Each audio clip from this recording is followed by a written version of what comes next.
Good morning, students. Now, in today's video, we are going to learn a new lesson from Standard 10th, Unit 3, 3.2, The Night I Met Einstein. Our lesson name is The Night I Met Einstein. So let us see. The lesson is written. The writer of this lesson is Jeremy Wedman, who was born in 1913 and died in 1998. And he was an American playwright and novelist. Who was he? The Wedman was an American playwright and a novelist.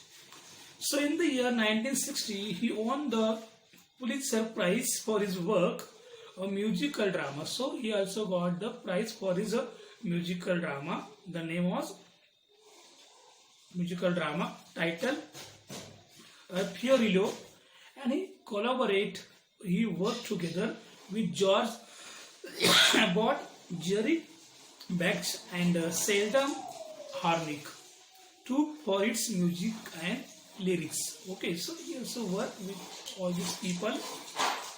His book, I Can Get It For You Wholesale, has also been used for a movie of the same name. So his book entitled I Can Get It For You Wholesale has also been used for a movie of the same name. So there is a movie on that book. Let us start the lesson. Writer is narrating here. Okay, so narrator is narrating here his experience when he was called for the dinner. When I was a very young man, I was invited to dine at the house of a philanthropist. After a wonderful dinner, our hostess took us to a large drawing room, chairs being arranged. I am arranging the chairs for a concert. My hostess said, we are going to listen to a very good pianist. So see, students, at the beginning of the lesson, writer is telling us about his experience when he was very young. So he was invited for the dinner at home at the philanthropist, who was a kind, generously rich person who he donates sometimes. So after a wonderful dinner, his hostess took them in a drawing room for what purpose? For the purpose of the concerts. What's he said? That concert said they are going to listen a very good pianist. Okay, so for that purpose they all gathered in that drawing room. So the next paragraph. Though everyone else was very happy, I was not. I did not understand classical music. I thought I was tone deaf. I sat down so that I would not be impolite and waited for the concert to begin. I did not pay attention to the music after it began. This is what writer says here.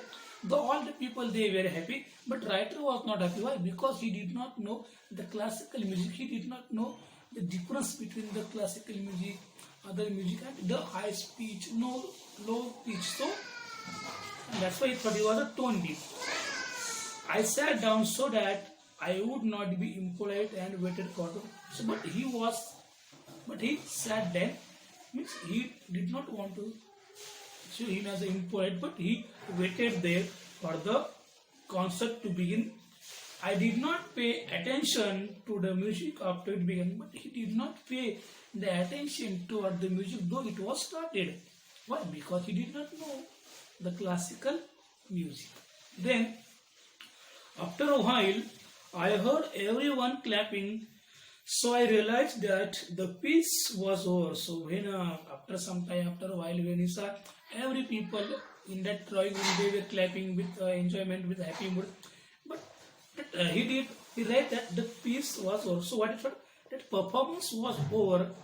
Just then I heard a gentle but firm voice saying, "You are fond of badge." So, but what he thought, what he listened, gentle sound, Which kind of saying? You are fond of Bach. Bach means John Sebastian Bach, a German organist and composer of the 17th century. So this is the person who is great contribution in music. Okay, now I knew as much about Bach as I did about nuclear physics. So here writer says at the same time he knew about the Bach and he did about nuclear physics. So he related with the physics. So I was going to say something ordinary so that I could get out of the situation. I turned in order to look at my neighbor and I saw a very famous face, and when he wanted to say something but as a polite way, as a ordinary say something, and then he looked at his companion. I turned in order to look at my neighbor and he looked at his neighbor and saw a very famous face. It was someone with a shock of white hair and a pipe. So with whom? So he saw where? So very famous face. So he saw there that person having a white hair and a pipe. I knew that I must tell this man the truth. He looked at me as if my answer was very important. So what the writer says, he looked such a kind of person and he knew that he must tell this man the truth, whatever that happened. But he looked at me as if my answer was very important, and that person looked to the writer as considering his question and his answer is very important. I do not know anything about Bach. I said, I have never heard any of his music. He looked surprised. So what writer said to that person, I do not know anything about Bach. I said, I have never heard any of his music. He looked surprised. He means that person, maybe Einstein, here we can consider. Then, you have never heard of Bach? He asked. So he again replied that person to the writer, you have never heard of Bach? He made it sound as if I had said that I had never taken a bath. So what he said, so he made it sound as if I had said that I had never taken a bath. Like this.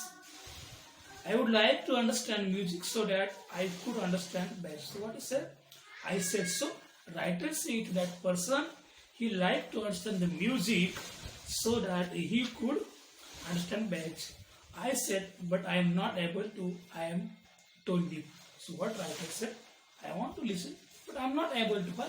Because I am tone deaf means because writer says he did not know the difference between high and low notes of the music. So how we can judge?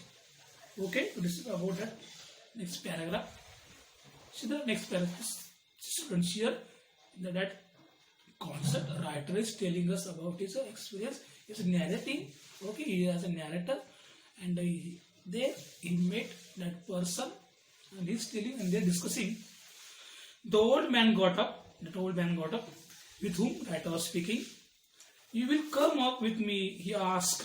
That writer, that man asked him, you come up with me. I just remain seated. I am requesting you to come with me, he said again. Though that person, that old man asked to come with him, but writer remains seated. Again he requesting, come with me. So I went up with him. He took me to a room which had a gramophone in it and asked, what kind of music do you like? So writer, ultimately he went with that person, and that person took him in his room where there was a gramophone. Gramophone is the one kind of machine for playing record music. So nowadays we have DVDs, CD, that memory chip, memory card, we have that using the mobile. But in old time there was the use of that gramophone for the music, okay, to play such a kind of record. So that gramophone, and he asked to the writer, which kind of music do you like?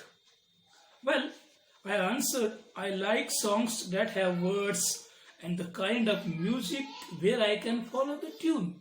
So what writer answered to that person?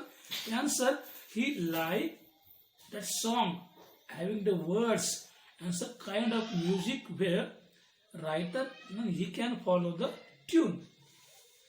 He smiled and nodded. Nodded means to move his head up and down, and it means he agreed with the writer. Obviously, please, you can give me an example, perhaps story. He asked, so can you give me examples? I told him I like anything by Bing Crosby. So Bing Crosby as an American singer and actor. So the writer described him about that singer Bing Crosby.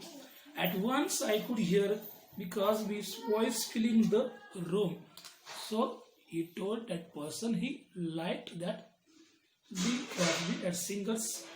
Now, can you please tell me what you just heard? He said, I am that person, that white hair in the pipe, that person, that old man asked question to the writer. What you just heard, he said, the simplest answer seemed to be sing the lines. So what is the simple answer? Answer seemed to be to sing the lines. So I sang it back to him. He smiled. He meant that person, you are not told it, he said. So what he replied to the writer means you are not told it. It means you have the sense of music.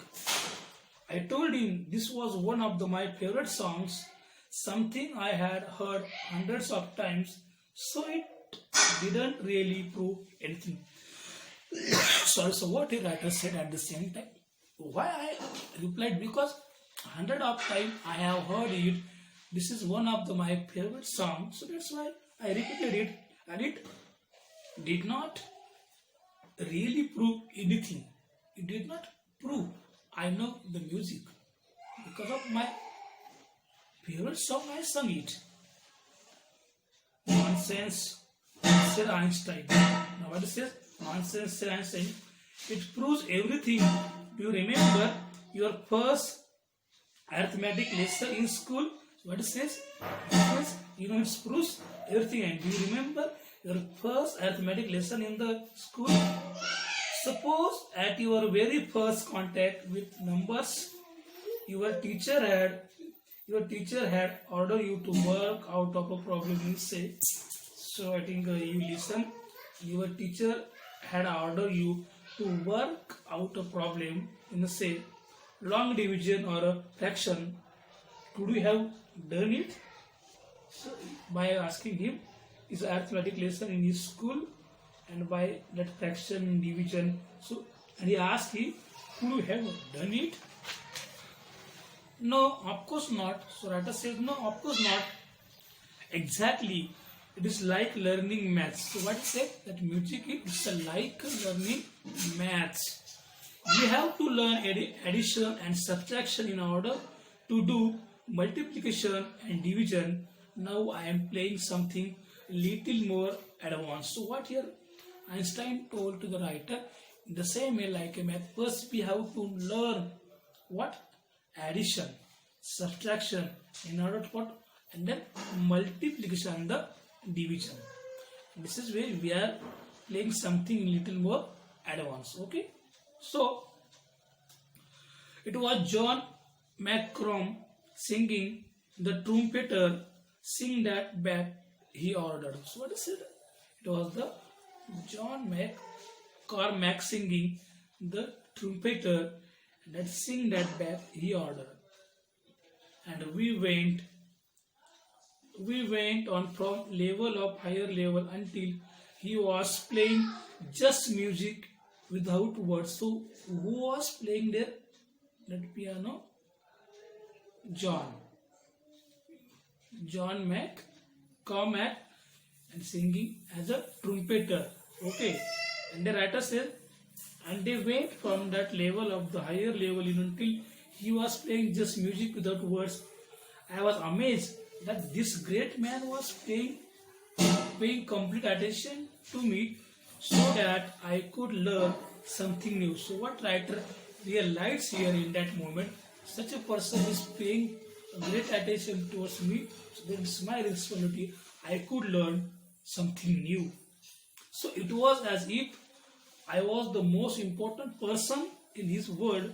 Suddenly he got up and turned off the gramophone, and suddenly Einstein stood up and stopped that gramophone. Now, young man, he said, we are ready to listen to Batch. So what he said, now we are ready to listen to Batch. We went down and sat in hall. Again, from his room, they came down to the hall. Just allow yourself to listen. What he said? He said to writer, just allow to yourself to listen. He said, it is all there is to it. And everything is there. I have heard that piece many times since that day. What writer says? So writer heard that piece many times since that day, that performance. But I am never alone. I am sitting beside a small man with a shock of untidy hair and a pipe in his mouth, so with whom writer was enjoying that concert, that music with that person having untidy hair and a pipe in his mouth. He has eyes that are unusually warm. When the concert ended, I too was able to clap sincerely, and when that concert ended, writer automatically, sincerely, he clapped. Our hostess came towards us. We both stood up, and that hostess came to the writer, and that Einstein, and they stood up. I am so sorry, Dr. Einstein, she said, giving me a cold look, that you miss so much. So what she replied, she told to Einstein, I am so sorry, Mr. Einstein, you miss so much. I am sorry too, he said. My young friend here and I, however, we are engaged in the greatest activity of which a human being is capable. So what he at the moment replied to that hostess, he replied, I am sorry too. Why? Because he said, my young friend here, young friend is the writer, and however, we are engaged in the greatest activity of which a human being is capable. She looked puzzled. Really? She said, and what is that? She said, that greatest activity. By listening that hostess become confused and she looked puzzled in pleasure. And really, she said, and what is that? Einstein smiled and put his arm across my shoulders, opening up the frontiers, limit of beauty. What he did? So Einstein smiled and put his arms across his shoulders, opening up the frontiers of beauty. So this is the lesson which a writer has narrated here. So regarding that concepts, we'll stop here.